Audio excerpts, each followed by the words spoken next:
earlier in my career, I think it might have been you, Brandon, tried to get the call sign Max Pickle because I filled out my flight suit. Was that you? I don't remember. No, it wasn't. I was there when that was given, though. We tried to get Yeah. your call sign to be Pickle. Yeah.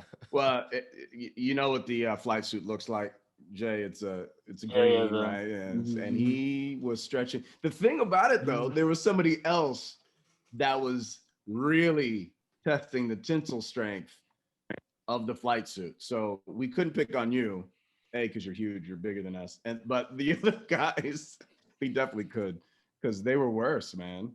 So a couple of things. We won't name names. So a couple of things, put it in the Tyler, show bro. notes. Tyler, I'm in the fluffy gang with you, bro. I am no little Dude, guy. dad bods are in. I'm just taking advantage of it. My dad bod is strong, and I have zero kids. Zero kids. I have an Olympic form dad bod right now. All right, so I'm with you, and I get it all in the midsection. I don't get it anywhere else. Yeah. But my first question is from that story. Is there no like height weight requirement for a flight crew in the Air Force? Yep. As a matter of fact. So we can talk height first.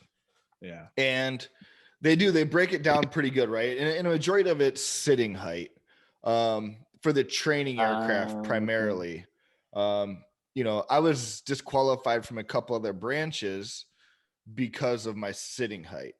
But the Air Force had new training aircraft, and it wasn't a problem. You did the T6, right? The new T6. Mm-hmm. T6, yeah. Yep. So, and then obviously the tanker, there's plenty of room in there. So the weight thing, it's not so much weight, but it's waist measurement.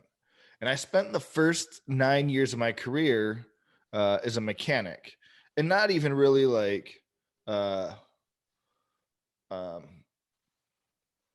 overweight by military standards. And I'd always done well on PT tests. And when I was going through pilot training, at the end of my pilot training was the first time they introduced the waist measurement, which was part of the PT test, right?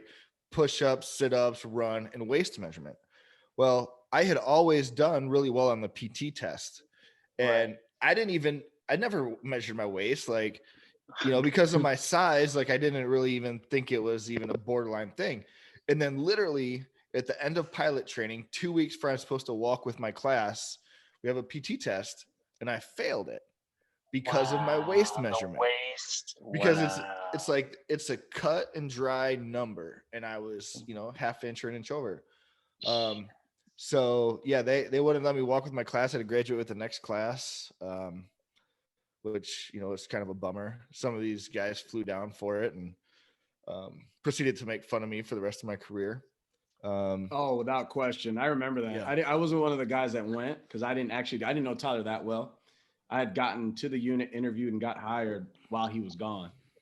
And then these guys were, oh yeah, we're gonna go watch Tyler, and then all this happened, and the stories came back. I'm like, wait, what? And at the time, I was kind of like this. I was like a fitness guru, or at least I thought I was. I don't know. Genetics, man, it has nothing to do with my work ethic. So all this got back to us, and we're like, oh, we can't wait till this dude gets back. And sure enough, dude, we were lighting into him. Walking back into the snake pit. Oh my gosh, we're horrible. I love it. But you're still here, man. You're still here. So. Oh yeah, that's the other thing too. You know, like our squadron's relatively notorious for being brutally honest, or just brutal. Maybe honesty might not need to be a prerequisite. And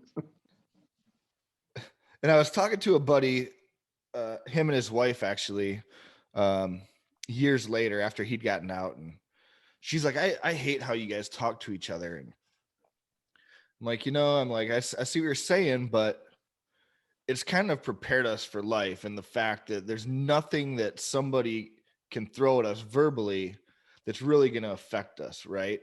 Because nobody else is going to be as brutally honest as the people in our squadron were with us. And trying to get a reaction out of you. So it's definitely made, you know, in a culture where people are easily offended, there's a group roaming Tampa, Florida, who can't be offended.